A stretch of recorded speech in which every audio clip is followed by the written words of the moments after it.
This is Tyler Bryant. And the Shakedown. And you're listening to the Thunder Underground. Welcome to episode 297 of the Thunder Underground podcast. Trent and Jason here as always. And this week we've got a cool one because we've got Tyler Bryant joining us. If you don't know Tyler Bryant, first off, shame on you. Second off, as soon as this is over, crank up his new album, Pressure, because it is fantastic. Wouldn't you say? Oh, it's fucking great. Yeah, that's a discussion I guess we should have, like probably not while we're recording, but I just started talking about it. But is this classify as hard rock? Could we put it in our list of top albums of the year? I don't know. Because we always have that discussion. There's always those borderline stuff we love, but does it classify as hard rock? Because I think so, definitely. Yeah, I always figure that discussion's for, shit like Sturgill Simpson or Old Crow Medicine Show or whatever other genres. Right. But I think that as long as it's rock and roll, we're good. Yeah, as long as it's rock and roll, I think anything goes. Okay. So that means. So this would definitely be Tyler Bryant, Mitch Perry are going to end up on our list. Yeah. Hey, if that's what you think, if that's what I think, that's what it is. Yeah. But this is a great record. Pressure, the lead track is just fucking. I think it's one of the best things he's ever done. Wow. Live, they're something to see live. Tyler Bryant, the Shakedown. So I mean, yeah, this is great. It's great that we got him on. This is awesome. Yeah. We'll be talking a little bit more about him here in a bit. We're going to play some music, talk about a couple other things, as always. But first, we got to let you know, we're sponsored by DEB Concerts, a promoter based in Tulsa, Oklahoma that brings a ton of great acts to the downtown Tulsa area at the IDL Ballroom and the BOK Center. They also book the Roadhouse stage at Rocklahoma. Coming up in December on the 12th, Lita Ford will be returning to the IDL Ballroom, playing an acoustic show with Patrick Kennison. So you get something a little different. You can check out there from Lita Ford. The show will be opened by Palandria, who will also be acoustic. And that show will also be hosted by Eddie Trunk. And then Lita Ford will be coming back in April. April 10th, downtown Tulsa, in the streets out in front of the IDL Ballroom. Queensryche, along with Lita Ford, Nita Strauss, and the Bullet Boys. So, I mentioned this on the last episode. You weren't with me. This is the first time we're sitting here together, so we hadn't really talked about this. What do you think of that lineup? It's a great lineup. That's definitely one that will draw that crowd and put butts in the streets. That's right. I hope it goes on. I hope it's safe enough to go on. Yeah. Time will tell. That's a strong bill during any time. That's right. Looking forward to checking that out. Nita Strauss, seeing her live would be really cool. Right, in her solo venture. I've heard her solo stuff, so this will be interesting to see her kind of branch out into this kind of thing. Yeah, so, and the Bullet Boys are back, all original members. So. Right. But yeah, all that coming up soon, so check out dbconcerts.com for ticket info and to be kept up to date on any other info coming from them. Sunset Tattoo is a tattoo shop in Tulsa, Midtown area. Their tattoos are done good and proper, is the slogan. They are state licensed, and most importantly, they are mother approved. They've got over 25 years of experience. You can check out all their work on their Facebook page, which is Sunset Tattoo Tulsa, and their Instagram is at Sunset Tattoo Tulsa. Jake and his crew do amazing work. Check out all those pictures and give them a call or shoot them a message so you can set up a time to have a consultation and check out what you want to have done from Sunset Tattoo. And of course, tell them Thunder Underground sent you. Med Farm is a dispensary located in Broken Arrow, Oklahoma, 24683 East Highway 51. They're right there off the highway. You can check out their entire selection at leafly.com. Their website is medfarmok.com. Check them out on their socials. MedFarm on Facebook, PHARM, and Instagram is at MedFarmOK. They're always running specials on there. They also always run the special that if you mention Thunder Underground, they'll give you 10% off your first order, which is very cool. And most importantly, They're cannabis with a cause because 30% of their proceeds are going to build no-kill animal shelters. So that's a huge reason for you to support these guys and get out here. You can also call ahead or text your order ahead and go right through their drive-thru and pick it up that way. So you're helping out animals and you're helping yourself save time. So get over there to Med Farm and tell them we sent you. Finally, we've got Hella Hot Sauce. Hot sauce company based out of the San Francisco Bay Area. They make small batch artisan hot sauces. You can check them all out on their website, HellaHotHotSauce.com. If you're on the West Coast, they're in a lot of stores out there. But if you're anywhere else, get on that website, check them out. They've got some collaborations with some metal artists. Ghoul has a sauce called Brain Jerk. Florida Frank from Hatebreed has a sauce called Florida Frank's Florida Heat. You can also buy merch for that one, like t-shirts and stickers, I believe. So get on Hella Hot Sauce. Follow them on Facebook and Instagram and tell them Thunder Underground sent you. All right. Tomorrow is Friday the 13th. And AC/DC has their first new album in, 11 years? Yeah, something like that. Is that right? Or is it 2009 or 10? No, wasn't it? Or 8? Fuck, I can't even remember. Black Eyes. 2014? No. Rock or Bust. Oh, that's right. I completely Hello. let that one slip right on by. That's all right. It's all right. She got me here for. Right. The AC/DC encyclopedia right here. I don't know about that. That'd probably be our buddy Travis Davis, actually. But Right. we're here to tell you that, just like the rest of you, we've all heard the first track that came out here a few weeks ago. Now the second track just came out this week called Reveal. Realize. Oh, look. Man, you're batting 1,000 today, goddammit. What the fuck? I'm just going on a whim here. I don't have any notes. I knew it started with R-E-L. I almost said relive, revile, reveal. Realize. Okay. I like it. It's a great song. I like those. I always like those tried and true, unmistakable AC/DC background vocals. Yeah. It's kind of like a 58-year-old demon that's been smoking since he was 12. I like those, and it's really upbeat. It's a great track. We know what we're gonna get. Right. It's AC/DC. It's not gonna suck. So, I'm pumped. It's gonna be great. Yeah. I'm definitely looking forward to hearing this album. I mean, actually, tonight at midnight Eastern, you can check it out on streaming platforms. Right. So I'm sure that's what I'll be doing. Power up. Yeah. That's the thing I love about AC/DC, besides the fact that it's always good and you know what you're going to get, is that even though it sounds like the same thing you've heard your whole life, it sounds familiar as hell. It still doesn't sound like a dated track. Yeah, exactly. It still sounds like it's AC/DC. It sounds relevant to me. And that's the mark of a truly great act or band or performer, whatever. Yeah. When you can do that timeless shit. Right. So we didn't get an advanced copy of this. I don't understand why. Yeah. Well, I have a good idea. Okay. Yeah, we didn't get a call to have Malcolm on our podcast. Yeah. Malcolm, sorry. I'm batting 1,001 today. Damn, you did it again. Motherfuck. By the way, since I said Malcolm, they have said that most of these tracks were from riff ideas that he had, which is good, right? Yeah, that's great. That's great. So, and they've also stated that there's a ton more songs that they've got sitting around that they need to record. So maybe that means we'll have more AC/DC sooner than later.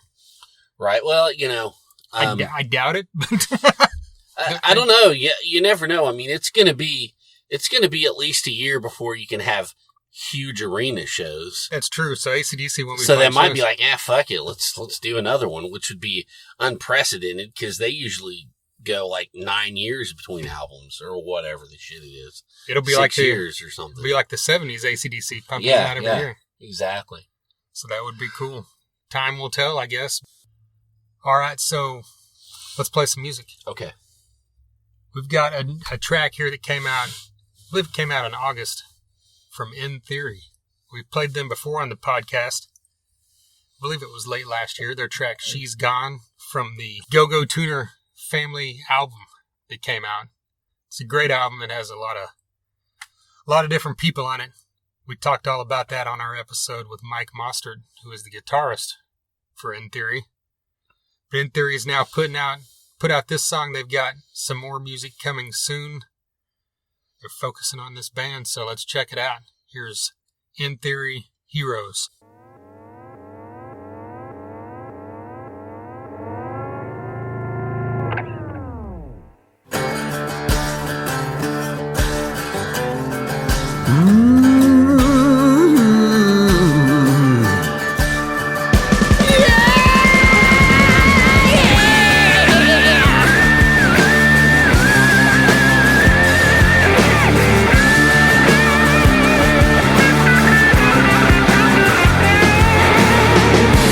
Just believe in me.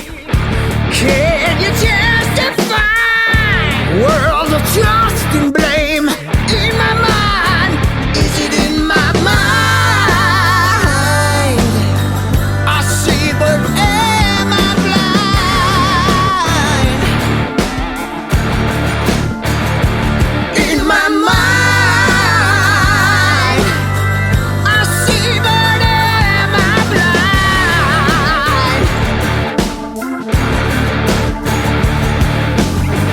Are you the one to open my eyes? Who are your heroes?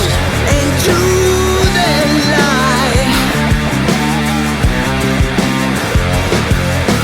Who are your heroes? Will you survive? Oh no. Yeah, what you say, you speak, but it's just the same. Just a dirty game. In my mind, is it in my mind? I'm feeling nothing. In my mind, I'm feeling nothing.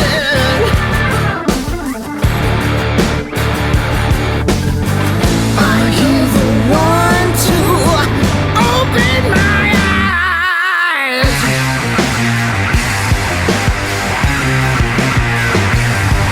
Are you the one? Are you the one? Are you the one? Are you the one? Are you the one? Oh, do you lie? Who are your heroes? And do they lie? Who are your heroes? Will we survive?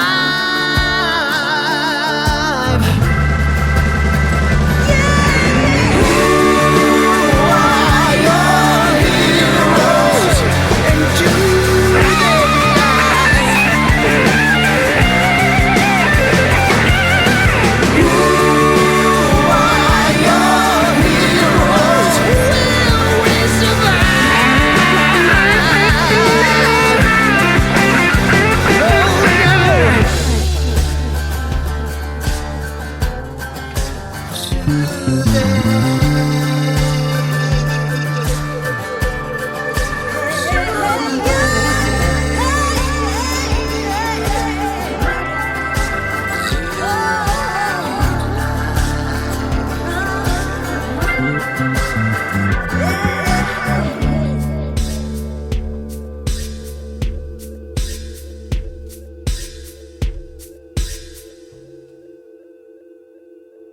Heroes from In Theory.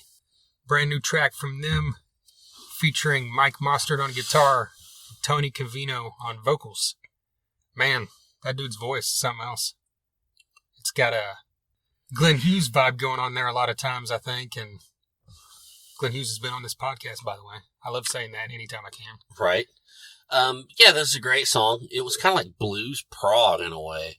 Oh, that's a good way to put it. I don't know. It's like they've got this one theme, but they kind of do different things with it throughout the song in different kind of movements.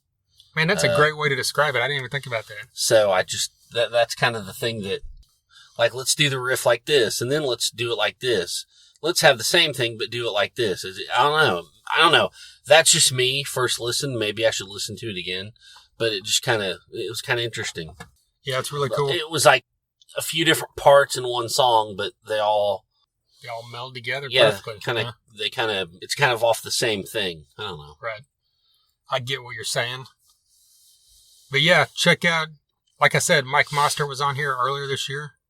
I looked back at that actually, and we recorded it before the pandemic started, but it's actually the first episode we put out once the pandemic started. Nice. Anyway, it came out back in March, so check that one out. And speaking of that, Mike and Tony, the vocalist, will be on this podcast coming soon. Just recorded one earlier this week talking about this song and everything else they've got coming up. So be looking out for that one as well. But yeah, check out In Theory. Follow them on their socials. Check out this track and check out the Go-Go Tuner Family album. It has a couple In Theory tracks on there as well, along with a plethora of other great musicians. So yeah, check out In Theory and tell them Thunder Underground sent you. Right. All right, anything else floating through your mind you want to get off your chest before we talk about Tyler Bryant? Yeah, what do you think about I didn't read the whole story. I just saw the headline today about, when Ticketmaster kicks in shows again, they're going to require you to get tested or have, a vaccine or results or something. What do you think about that? I don't know. Like I'm not going to say who it is because I don't want, that doesn't matter. But, on Instagram, somebody from a band shared that and was like, fuck you, Ticketmaster. But at the same time, it doesn't matter what you believe or not, whether you look at this as a political situation or not. When it comes to, if you look at this in a litigious way, I get how Ticketmaster's doing that. Yeah. CYA, cover your ass. Right. There are some sue happy people out there. Yeah. Who don't want to do an honest day's work, would just rather get some money. Yeah. So I don't know. What do you think? That makes sense because my first instinct on anything like this was like... And this affects you because you work big shows and stuff, so I kind of wanted to see what you thought.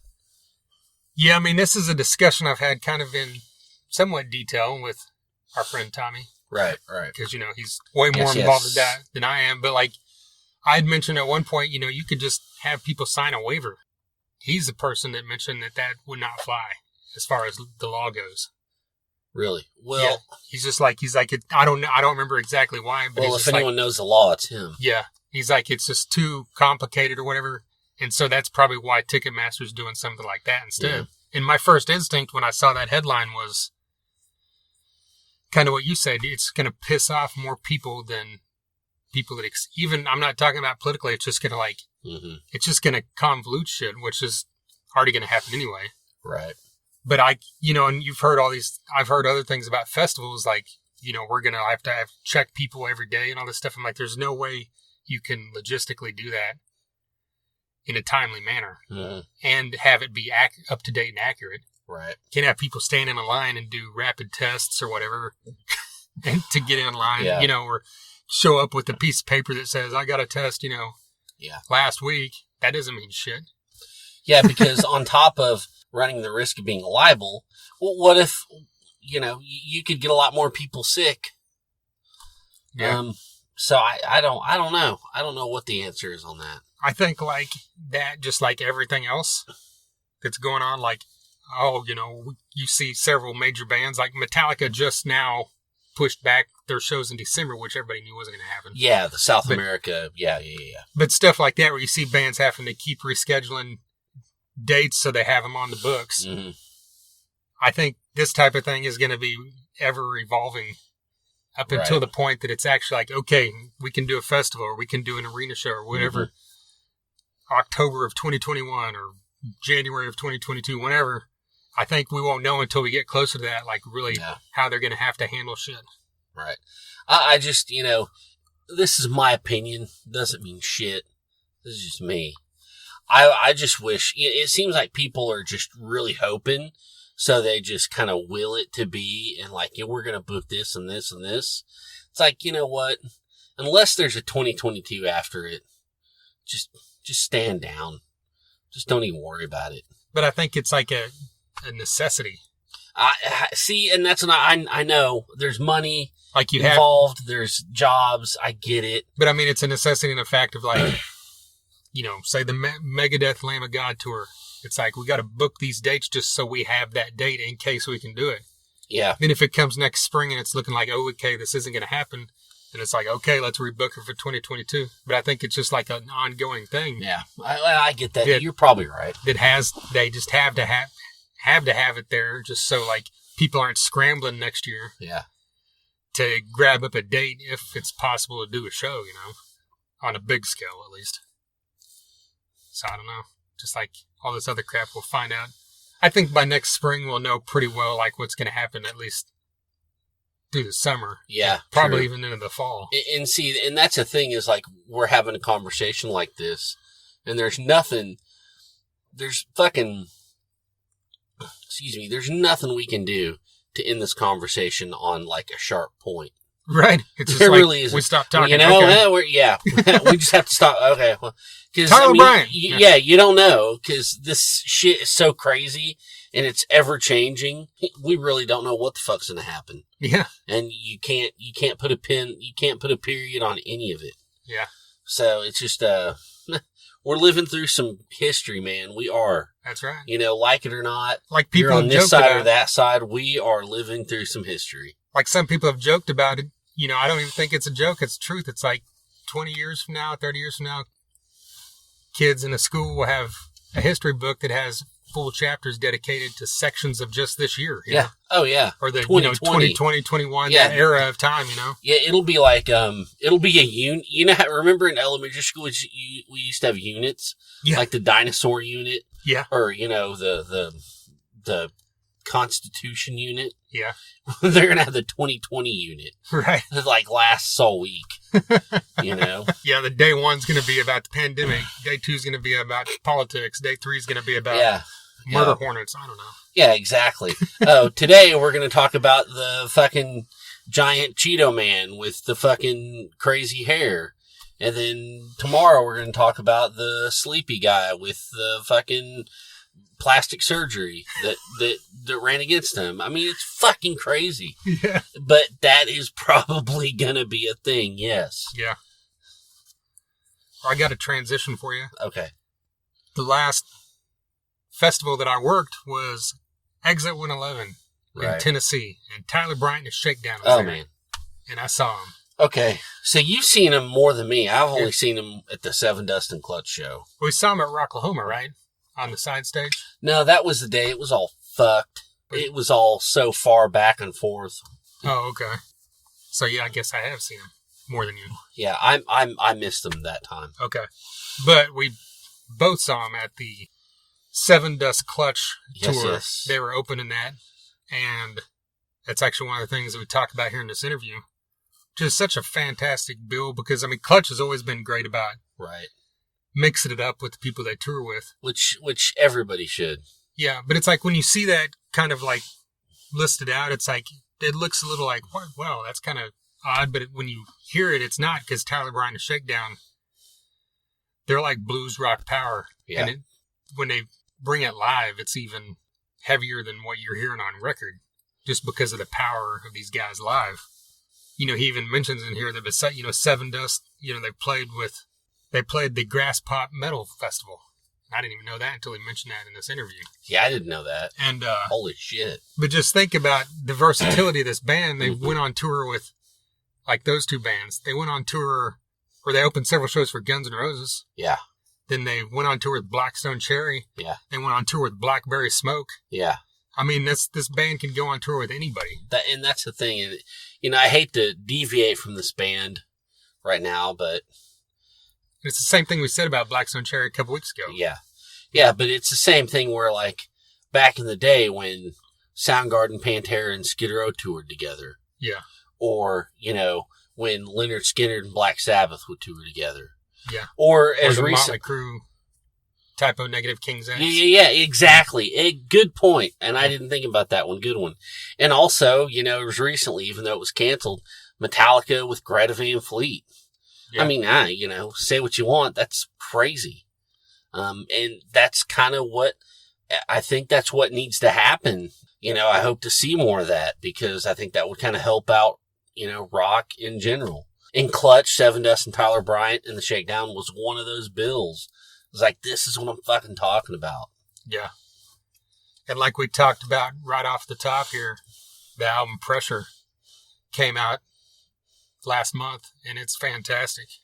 I mean, it's like from beginning to end. I mean, it spans everything. The hard rock bluesy stuff to the soulful stuff to the rootsy stuff. Yeah, it's great. Yeah, they got this stuff down pat. Yes, they do. So check out Pressure if you have not yet. I guess let's just get into it. Here's Tyler Bryant of Tyler Bryant and the Shakedown.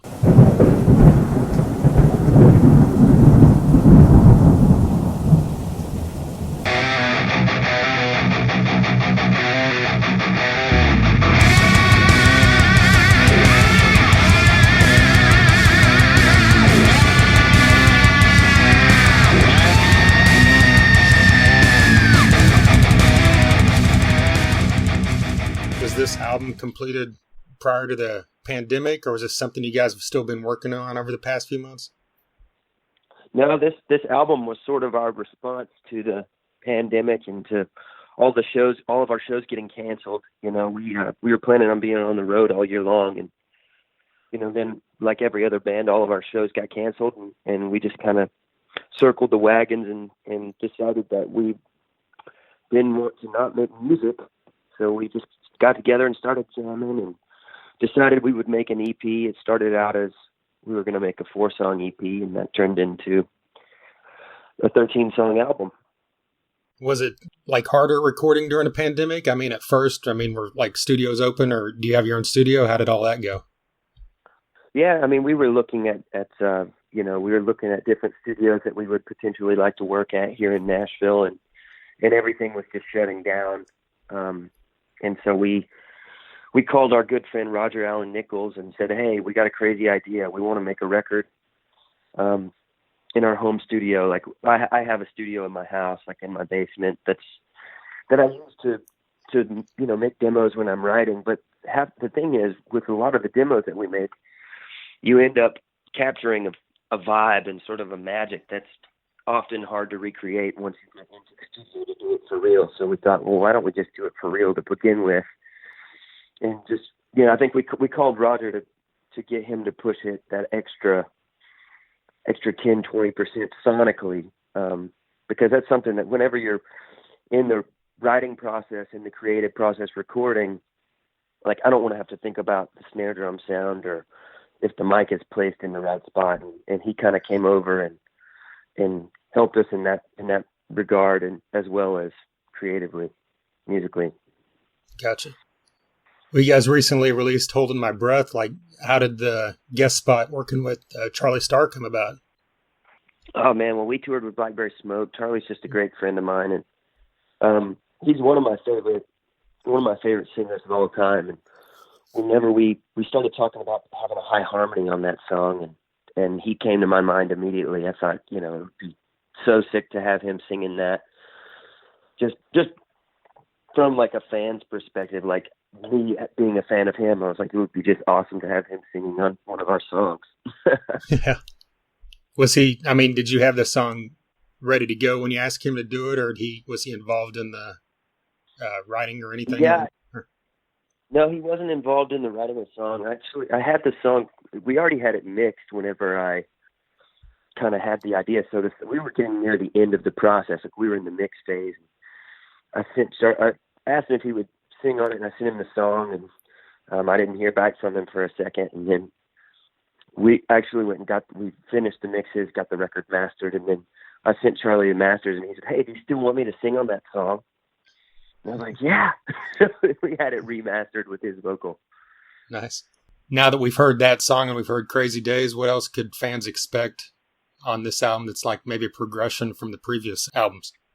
Oh man, I think sonically this record is it's very true to what the Shakedown sounds like if you were to come hear us live. There's a song Hitchhiker that we wrote in the studio that we pretty much just made up on the spot and played it down twice, and we tracked it live, and to me it kind of it just shows that raw sort of visceral energy that the band has whenever we're playing live. And I think that's often lost in the studio with bands like us. It's just hard to capture it, when you're not feeding off of the energy of people. And I think we've been just kind of imagining that exchange even more since we kind of can't have it at all. Right. So there's definitely some really raw live feeling moments on the record, as well as some intimate moments in a song like The Old Me, for example, or Misery or Loner. We're just trying to stretch out and push our own boundaries a little. Well, you mentioned that this album wasn't technically planned pre-pandemic. So you guys will basically have 3 full-length albums out in the past 3 years once this is out, during a time when a lot of bands are kind of leaning towards either less output or singles or EPs, like kind of talk about having so much content come out here in the past few years. Yeah, I like albums. Some of my favorite songs are the deep cuts on albums, not the singles. Like if I'm thinking about like Wildflowers by Tom Petty, I'm thinking about Crawling Back to You. Yeah. It's I like the track 7s, I like the track 8s, and I think that oftentimes the music industry doesn't give the audience enough credit. I think people have more of an attention span than the industry thinks sometimes. I mean, I get it that we're living in a singles world and a world where people can cherry pick songs on Spotify or iTunes, but I think that this band has always been about doing it grassroots, and we've spent so much time just building an audience that's there for us, not because of any other reason. They're there because they know that they're going to get a full-on rock show, and I think we tried to deliver that in the albums, and I think this record is. I think that we succeeded with this one. We know that Graham comes from rock royalty bloodline. Talk about what Graham and Caleb bring to the Shakedown that makes it the Shakedown. Yeah, well, I mean, Graham just has a way of playing that is he's just packed with attitude. Like I could play the same exact chords as Graham, and it would sound completely different because when he attacks the strings, he attacks it with everything he's got, and I love that about his playing. So yeah, I can make a demo at home by myself and it sound cool and it get the point across. Like for example, I did that with that song Crazy Days. I had Caleb left his drum kit over here. I played a little drum groove. I played the bass line and tracked a few guitar parts, and then you hear the Shakedown version and you go, oh yeah, that's why it's Tyler Bryant and the Shakedown. Because those guys bring so much. Caleb and our brothers. He knows what I'm going to do before I even know what I'm going to do half the time. So that's how we're able to get these 1 or 2 take recordings where, for example, that song Coastin', the end of the record, Caleb had never heard that before. We'd never played it before.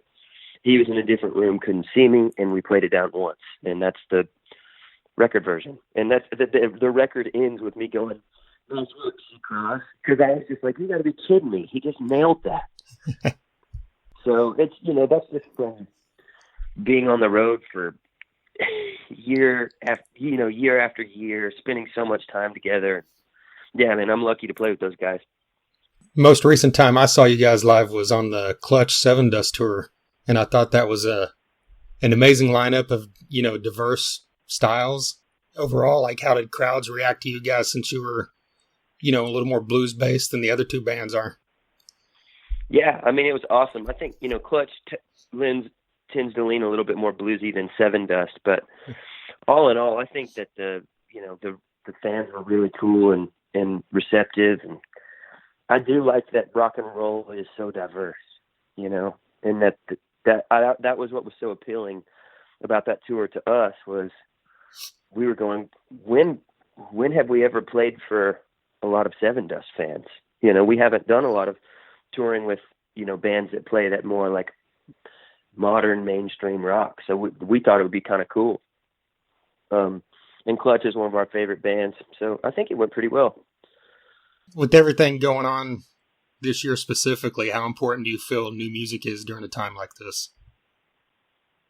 Oh man. Well, I mean, I get why certain bands are withholding, from releasing albums and releasing new music, because you can't go out and tour the music. It's going to be a lot harder to promote stuff.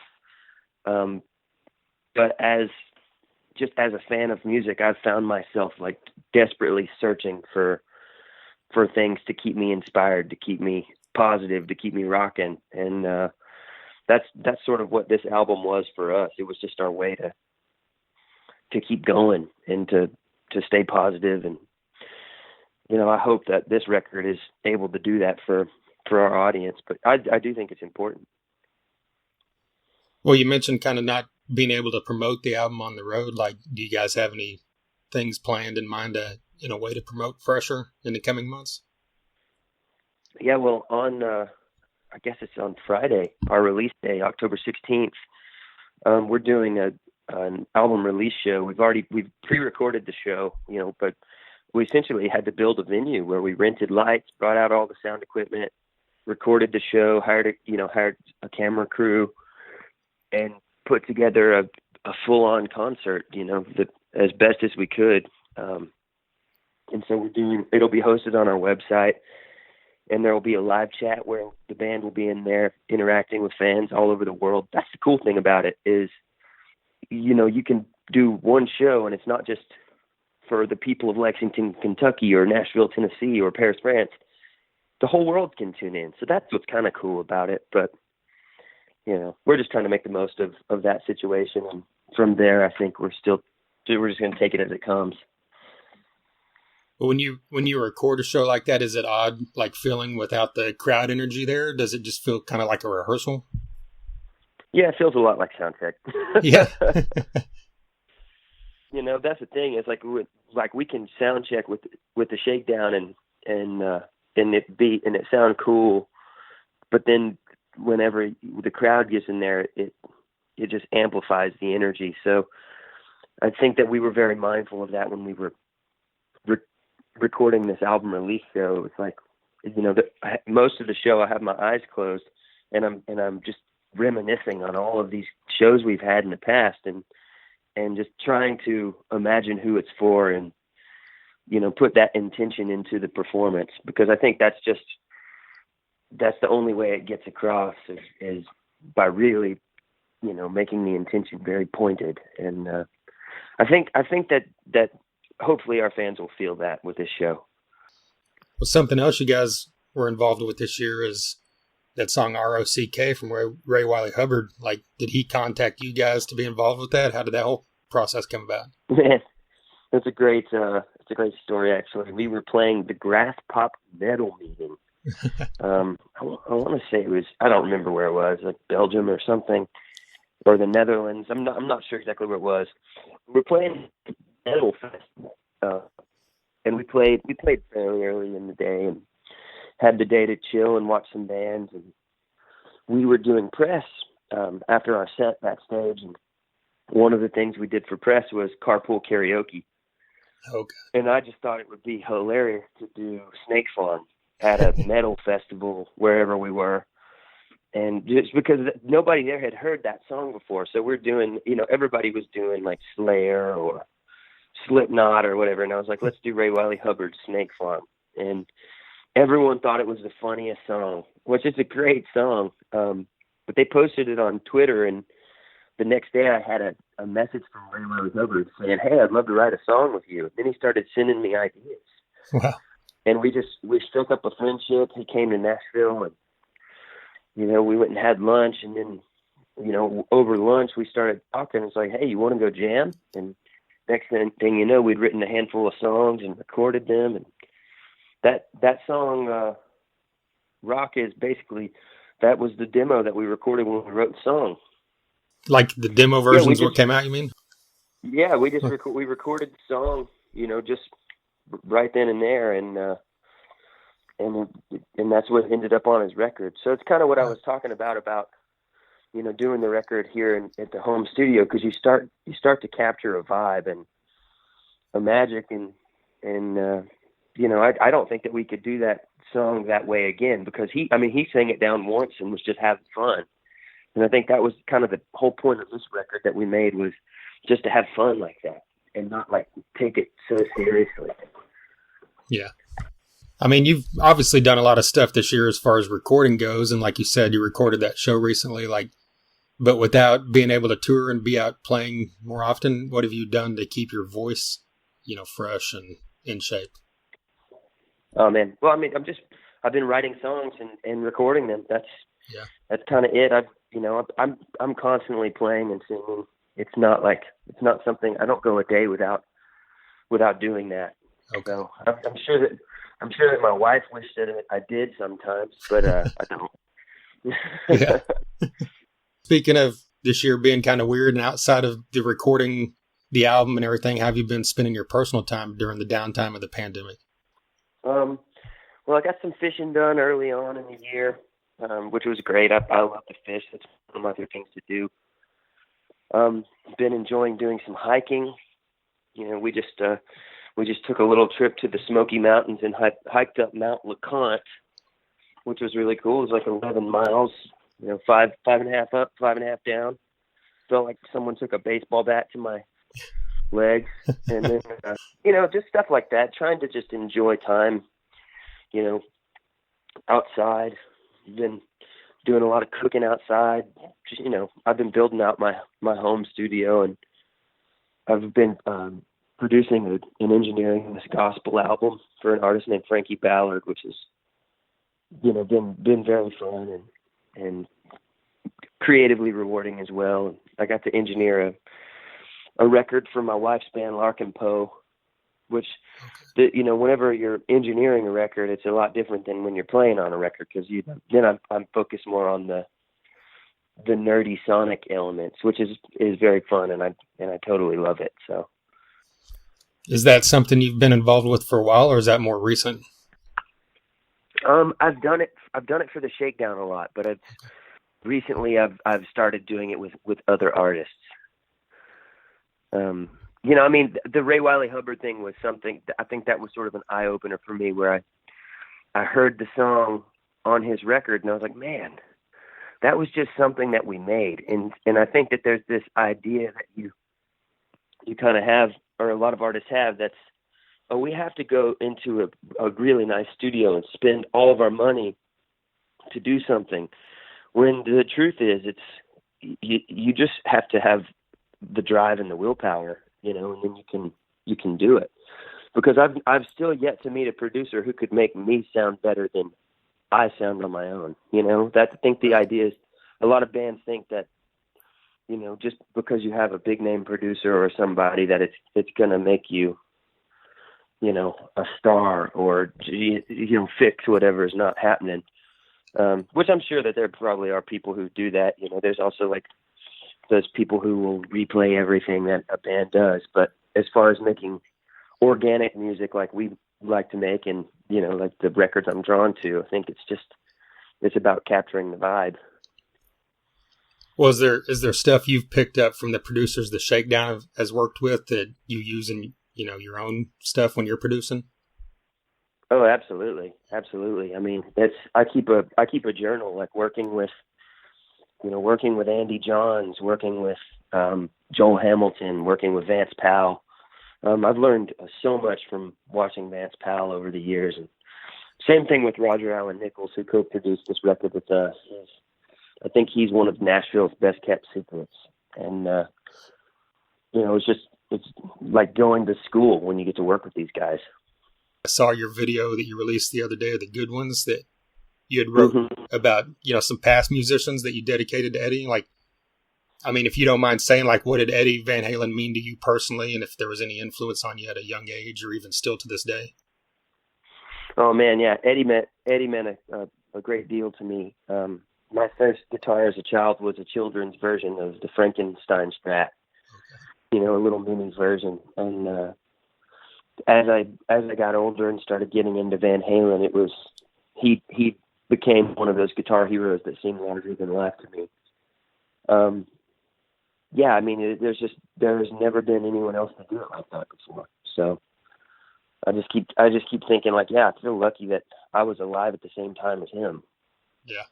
The Shakedown's more blues based in your style. Like, what do you think you might do when you're playing now that was directly influenced by what Eddie brought along, even though he was more of kind of a shredder?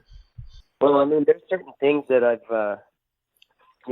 there's like a couple of little things that he would do with the finger tapping, to where it wasn't like the really fast finger tapping like a lot of people know him for. He was able to do these like one tap licks that would almost make guitar sound like a slide. And so, I mean, that's something I stole that from him a long time ago, which I think he might have gotten that from Billy Gibbons. I'm not sure, but there are little things in my playing that I've learned from watching Eddie Van Halen videos over the years, that I'll just keep doing, and just, I just think about him a little more when I do it now. Like, what's your favorite song or riff or anything from Eddie? I don't know. It's probably, I really do like Ice Cream Man. Yeah. But this is like on one of their last records, there was a song called As Is, and it had this heavy, low-tuned riff. And that's the thing, is he, like, even like on their last records, he was still just crushing it. Yeah. Did you ever get a chance to see him live?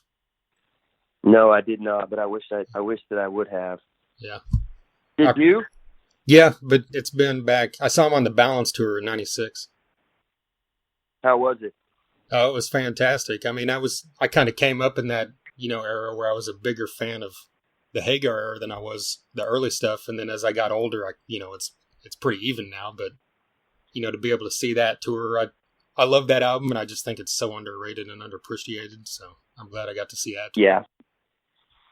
That's awesome, man.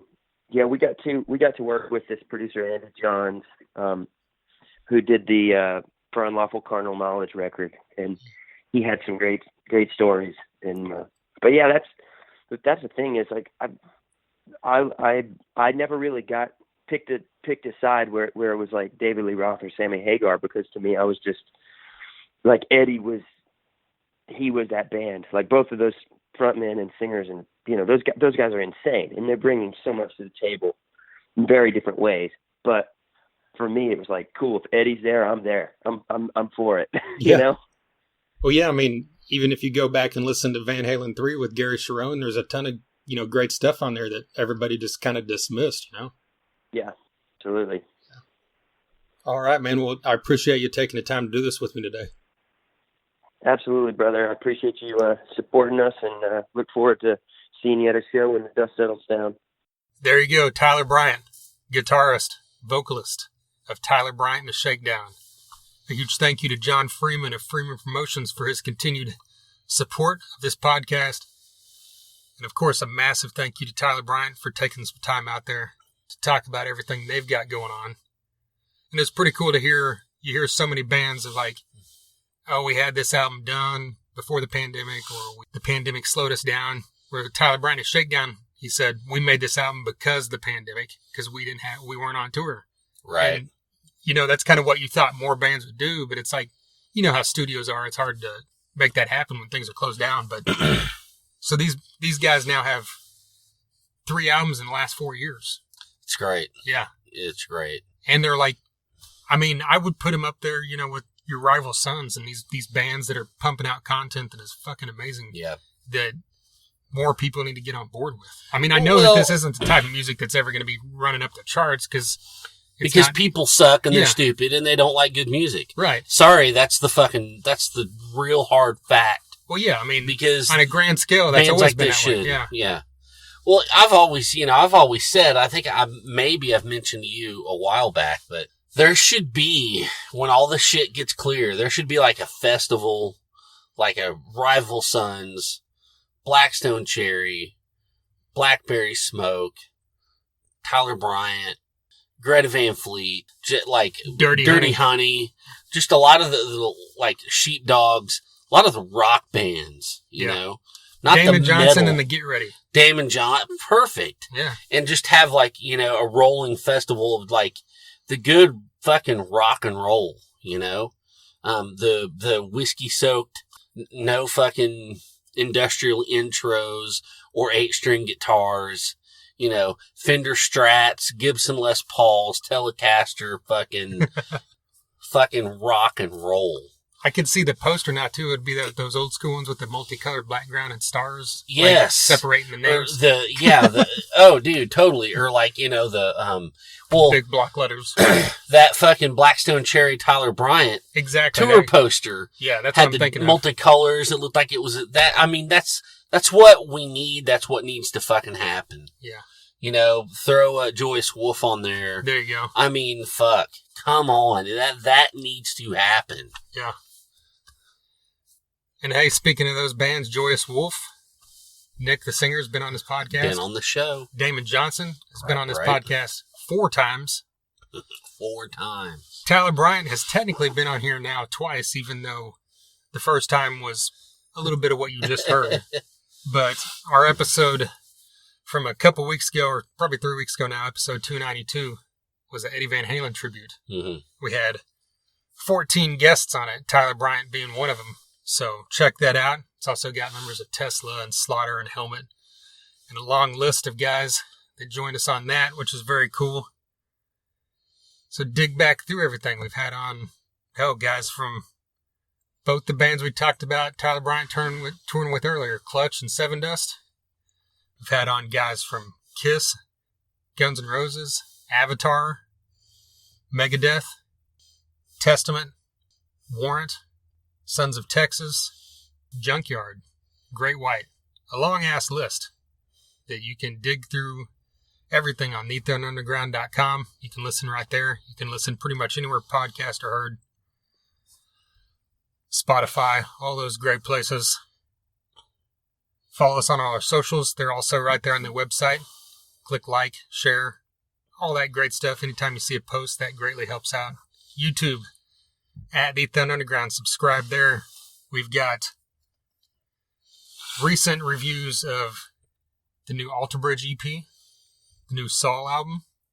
We might be having one coming up in this next week of Dark Tranquility. You never know. Don't quote me on that, even though I just said it recorded.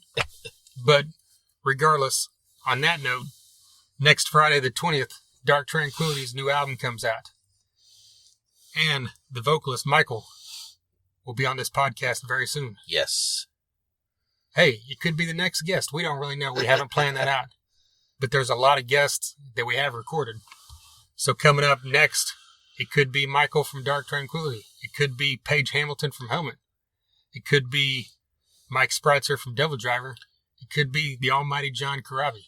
It could be Reb fucking Beach from Winger. You never know. It could be Mitch Perry. It could be Eric Bass. Goddamn. It could be Mike Mostert and Tony Cavino of In Theory. It could be... I think there's one more I'm missing. Well, I don't know. I mean, I know it could be Severmind. Well, which you can cut that out if you want. No, I said... But we know that's going to happen. Yeah. I'm talking about next week, because Severmind has to be 2 more episodes. There has to be 2 more episodes before we get to... There's some placing, some strategery, some strategery is... Yes. W would say. But what we can say, guaranteed, 3 episodes from now, episode 300, Severmind will be back on this podcast. Of course. So be looking for that one as well. Got anything else fantastic to say? I'm good. I said all kinds of fantastic shit. That's right. All right. Join us next week when we have one of those plethora of people we just mentioned. Once again, huge thank you to Freeman Promotions, Tyler Bryant, Med Farm, Sunset Tattoo, Hell Hot Hot Sauce, and DEB Concerts. And until next time. Thunder Underground, y'all.